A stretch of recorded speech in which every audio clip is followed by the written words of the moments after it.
One of the languages that your body speaks is temperature. There's a lot of really interesting things that you can do with exposing yourself intentionally to very, very cold temperatures and very, very warm temperatures to help with things like getting better sleep, being more alert, improving focus, helping promote relaxation, helping you manage stress better. There's a whole bunch of interesting things that temperature can do in terms of kind of a leverage point for you to improve your overall health, and we're going to cover some of those in this video. So to start with, I want to make sure you understand our body temperature across the course of the day. A lot of people are under the impression that our body temperature is this rigid thing. It's 98.6 degrees or thereabouts. In actuality, our body temperature fluctuates across the course of the day and the whole 24-hour period, and it needs to. So what's this temperature fluctuation all about? Well, to give you a little bit of insight into this, what basically happens is your body temperature is at its absolute lowest, roughly 90 minutes or 2 hours before you wake up, what's called your temperature minimum. Then your body temperature starts rising, and this rise in body temperature is part of why you actually wake up, unless you wake up with an alarm or something. This body temperature rising helps to signal to different portions of our body. You need to release some cortisol and some adrenaline. It's going to start to be daytime. We need to start to wake up here. So your body temperature rising is actually what brings you out of sleep in large part. It continues to rise across the rest of the day until, let's say you wake up around 6 or 7 in the morning. It'll kind of peak sometime around 2 or 3 in the afternoon, and then it will start to drop after that, and it will continue to drop until, again, you get to that temperature minimum while you're asleep. This drop in body temperature of 1 to 3 degrees-ish is part of what helps you drop into sleep. If your body temperature does not drop, you will have a really hard time getting to sleep. So the important thing for you to understand is that having a higher body temperature is associated with being more awake and alert, and having a lower core body temperature is associated with being more relaxed and sleepy. All right, now here's where we get to actually use some leverage points with that information in order for you to have a more robust circadian rhythm, in order to increase alertness if you're so inclined, or to promote relaxation and sleep if that's your goal. So the way our core body temperature works is if you kind of picture a thermostat system in your house or in your place of business or wherever it is that you can picture one, what we have is we have a thermostat that senses the temperature. That's like your skin. Then we have the mechanisms that actually heat up or cool down based on what the thermostat reads. So in that same way, if the thermostat reads that it's too hot, it prompts the systems to then start cooling down. And conversely, if it's too cold on the thermostat, it prompts the systems to then heat things up. Our body works in pretty much exactly the same way. If the sensors in our skin sense that there's something very, very cold, our body will go, oh, yikes, that's cold. We need to start ramping up our heating up procedures so that we can combat this cold exposure that we've been exposed to. And conversely, if something very, very warm is sensed on the skin, then your body goes, yikes, we need to cool stuff down before there's a problem. Then it will actually steeply try to drop your body temperature through things like sweating and a bunch of other stuff we don't need to go into.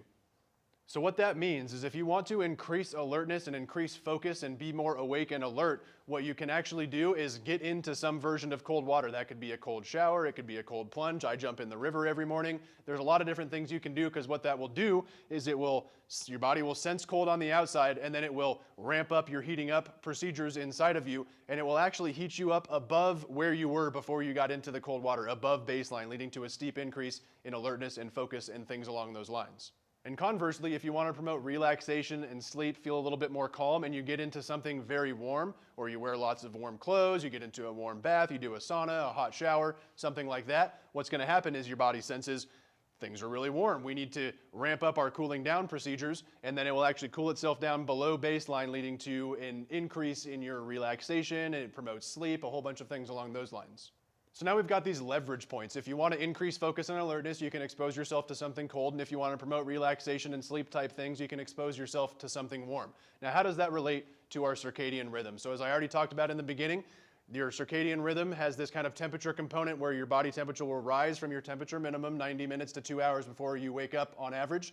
And then it will continue to rise across the rest of the day until about 2 or 3 p.m. if you wake up around 6 or 7 in the morning.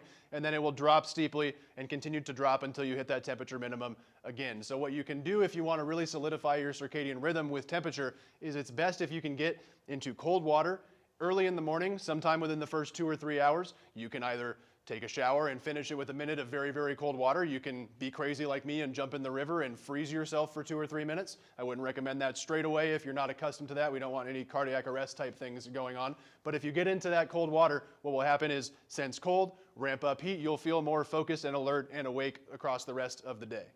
Getting into cold water in the morning or exposing yourself to very cold things in the morning will also have the added impact of a robust start to your day because it ramps up things like cortisol and adrenaline and epinephrine and all these different things. Your blood pressure goes up, which signals to your body, we're awake now, which then sets this kind of 14 to 16 hour timer of your body then knowing it's going to be sleep 14 to 16 hours later. So getting into cold water in the morning is definitely an advisable thing. Now, on the flip side of that, at the other end of the day, what you can do is, maybe 90 minutes or 60 minutes before you're going to try to go to sleep, if you take a warm bath, you take a hot shower, you get in a sauna or a steam room or some hot springs or something along those lines, that will then cause the skin to sense warm, body starts to cool itself down pretty significantly, and then an hour and a half later, you'll start getting really sleepy. That's why you may have noticed in the past that when you get into a hot bath, you feel very sleepy afterwards because the skin senses the hot temperature, the body cools down, and that cooling down is associated with you falling asleep anyway, so that will promote sleepiness and relaxation. Now, what you don't want to do is do them in the opposite manner. Getting into really, really hot showers or hot baths in the morning will kind of throw this system for a loop, and you'll end up feeling kind of drowsy and sleepy across the rest of your day, more so than if you got into cold water or didn't get into anything at all. And at the same time, or conversely on the other end of it, you also don't want to get into really cold water right before bedtime because that will ramp up heart rate, blood pressure, ramp up your body temperature, and make it more difficult for you to get to sleep. So in general, for most people, it's advisable for you to expose yourself to cold water in some fashion in the morning time, the few hours after you wake up, and then in the evening time, expose yourself to something warm. Take a hot shower, take a warm bath, and those two things will help really solidify and give you a more robust circadian rhythm. You'll feel more alert and awake across the course of the day, and you will get into sleep much more quickly and have much higher quality sleep as well if you get into something warm in the 90 minutes or an hour before you go to sleep.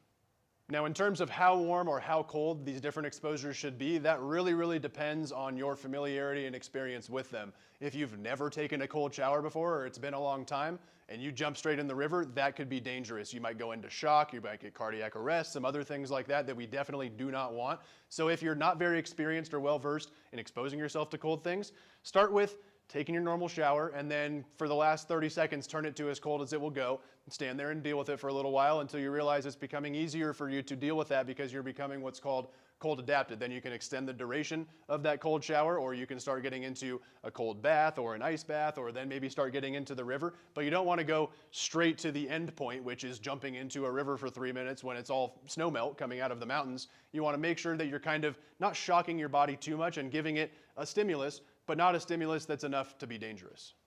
And on the flip side, when it comes to heat exposure, I personally get into saunas at like 200, 210 degrees because I've been doing it for a while. If you haven't been doing something like that or you have heart conditions, you should always consult with your doctor before you start doing any of these kind of things. You're not going to want to get straight into something 200 degrees. That could be dangerous. You can start off by taking very warm baths, and then maybe you go to a sauna that's not extremely hot. There's a variety of ways to kind of progress this over time, just making sure that you're not getting into something absolutely freezing cold and dangerous to start with, and not getting into something boiling hot to start with, because that could also be dangerous. So kind of, you have to understand where you are and then make choices that are definitely a little bit colder or warmer than you're comfortable with, but not all the way to the extremes, because that could be dangerous to your health as well.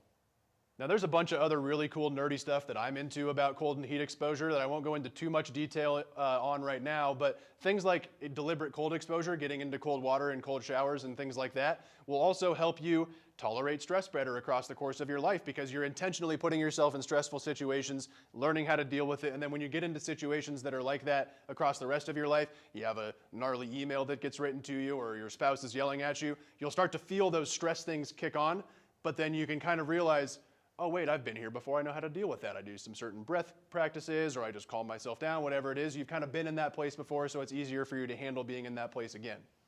And there's a bunch of cool stuff on cold exposure and how it affects metabolism. It helps change the deposits of fat to having a higher ratio of more easily metabolized fat to heat your body up, so it'll actually help with your metabolism as well, getting into cold water. We don't need to go into all of those details right now, but there are tons and tons and tons of benefits to getting into cold water. It's not just something that kooky Wim Hof does or kooky Sam does. I promise you that if you try it, you're gonna have a hard time realizing why you didn't do it before after you've done it for a while. Now, getting into heat also has a lot of other positive benefits. Certain things, like there was a study out of Finland a while ago that came out that said if you did 25 minutes in the sauna and 5 minutes out of the sauna 4 times back to back, it led to a 16-fold increase in human growth hormone inside of your body, which will obviously be helpful for lots and lots of things. The one that you may be most concerned about relative to this membership is recovery from your workout. So if you get into a sauna or something in the evening, you may be able to help your body recover and grow back this muscle tissue so much stronger if you expose yourself to some heat in the evening. Consistently getting into heat also has the advantage of making your body better at cooling itself down when you're not in heat. So if you're using a sauna at some point during the week across the course of a number of weeks, your body actually gets better at cooling itself down. You actually get better at sweating. Sweating is something that's actually trainable. And then when you're in hot environments during the depths of summer, you'll notice, man, I'm not nearly as uncomfortable right now because I've been doing heat exposure in the months leading up to summer times. That's another cool thing that heat exposure can do for you.